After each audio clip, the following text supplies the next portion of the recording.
पंख फैलाकर आओ, रानों के गर्मा गर्म छोले भटूरे खाओ। मसाले है जादुई, भटूरे है नरम, खाकर मिट जाएगा हर दिल का गम। उसका गाना सुनते ही मिट्ठू तोता सबसे पहले डाल से उतरा।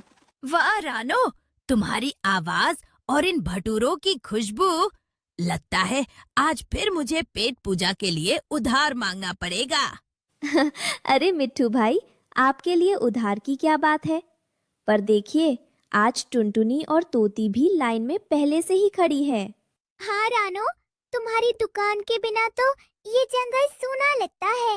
ये लो मेरे मोती और जल्दी से एक पेट लगा दो। सच में रानो, तुम्हारी छोले का स्वाद तो इंद्रलोक जैसा है। हम सब बहुत खुश हैं कि तुम यहाँ हो। सब पक्षी हंसी खुशी खा रहे थे कि तभी अचानक आसमान में अंधेरा छा गया। एक भारी आवाज गूंजी और सबको डरा देने वाली परछाई जमीन पर आ गिरी। वो था क्रूर भुल्ला चील। ओए रानो, गाना बंद कर और जल्दी से 4 प्लेट छोले भटूरे पैक कर। आज मेरा मन कुछ तीखा खाने का है। रानो की आंखों में डर तो था, पर उसने हिम्मत जुटाई। पिछले कई हफ्तों से भुल्ला मुफ्त में खा रहा था। भुल्ला भाई, माफ करना, पर आज मैं आपको बिना पैसों के नहीं दे पाऊंगी। पिछला हिसाब भी बहुत हो गया है। मेरा घर और दुकान इसी कमाई से चलते हैं। कृपया पिछला पैसा दे दीजिए। क्या कहा? तू एक छोटी सी चिड़िया मुझसे भुल्ला चील से पैसे मांगेगी? तेरी इतनी हिम्मत! भुल्ला भाई, वो सही तो कह रही है।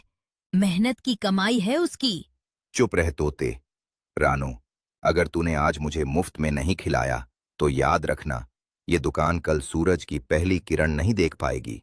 मैं नहीं डरती। न्याय तो होना चाहिए। आप मेरा हक नहीं मार सकते। गुस्से में पागल होकर भुल्ला चील ने अपनी तेज चोंच और पंजों से रानो की दुकान की लकड़ियां तोड़ दी। उसने कड़ाही पलट दी और रानो का छोटा सा घोंसला भी बिखेर दिया। अब गा अपना गाना। अब कहाँ बेचेगी छोले भटूरे? वो अट्टहास करता हुआ उड़ गया। सब पक्षी सहम गए। बहुत बुरा हुआ रानो, पर हम क्या कर सकते हैं? भुल्ला बहुत ताकतवर है।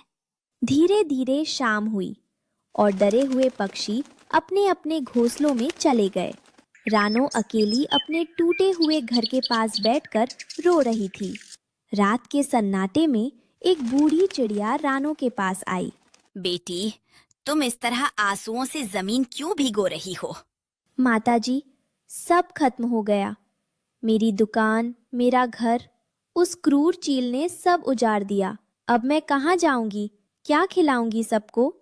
बूढ़ी चिड़िया मुस्कुराई और अपने झोले से एक छोटी सी पोटली निकाली। रो मत बेटी, तुम्हारी ईमानदारी और मेहनत ने परियों का दिल जीत लिया है। ये लो, ये साधारण छोले भटूरे नहीं है। इसे परियों ने अपनी जादुई शक्तियों से बनाया है।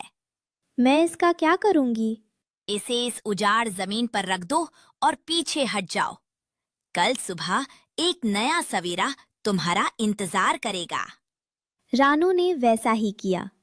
जैसे ही उसने वो जादुई भोजन जमीन पर रखा, एक सुनहरी रोशनी फैली और बूढ़ी चिड़िया ओझल हो गई। अगली सुबह जब पक्षी अपनी आंखें मलमल कर उठे तो उनकी आंखें फटी की फटी रह गई। जहां कल मलबा पड़ा था, वहां आज एक आलीशान छोले भटूरे हाउस खड़ा था। अरे बाप रे, ये क्या चमत्कार है! रानो, कहाँ हो तुम? रानो उस जादुई घर के अंदर से बाहर आई। अंदर एक जादुई कड़ाही अपने आप खौल रही थी और उसमें से गर्मा गर्म फूले हुए भटूरे खुद ब खुद बाहर निकल रहे थे। दोस्तों, ये सब परियों का आशीर्वाद है।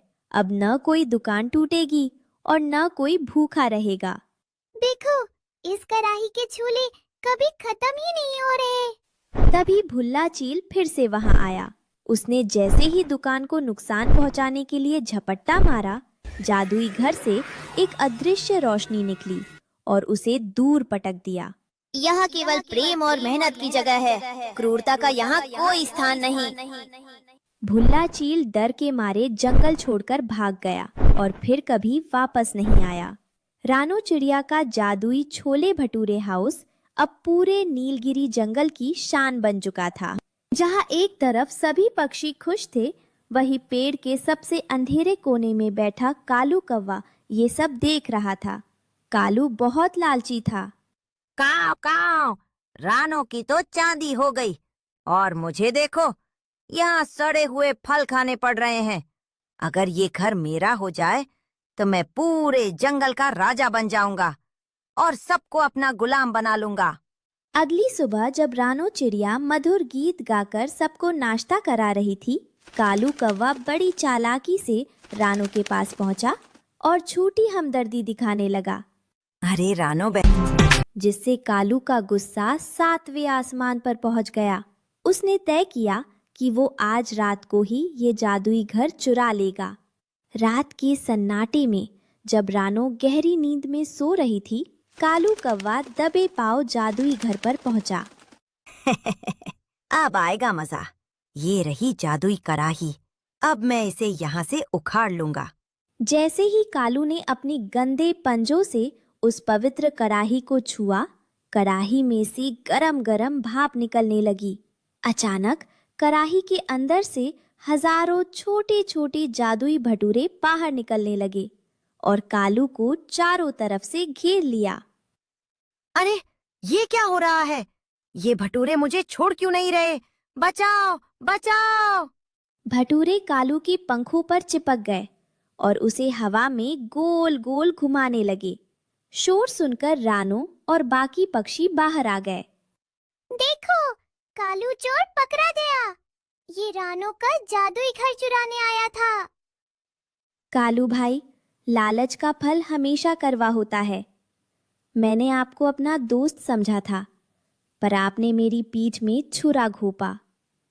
अचानक वही बूढ़ी जादुई चिड़िया फिर से प्रकट हुई। कालू कौवे, तूने उस चीज को हाथ लगाने की कोशिश की जो केवल शुद्ध हृदय वालों के लिए है। अब तेरी सजा यही है कि तू 7 दिनों तक जंगल की सफाई करेगा और रानो के ग्राहकों के बर्तन धोएगा। मुझे माफ कर दो माता। रानो बहन, मुझे माफ कर दो। अब मैं कभी लालच नहीं करूंगा। उस दिन के बाद कालू कौवा बदल गया। वो अब रानो की दुकान पर वेटर का काम करता। सच्चाई की जीत है, लालच की है हार। रानो की दुकान में बरसता है प्यार। आओ मिलकर खाएं हम छोले और भटूरे। होंगे अब यहाँ पर सबके सपने पूरे। पूरा जंगल अब एक परिवार की तरह रहता था, जहाँ न भुल्ला चील का डर था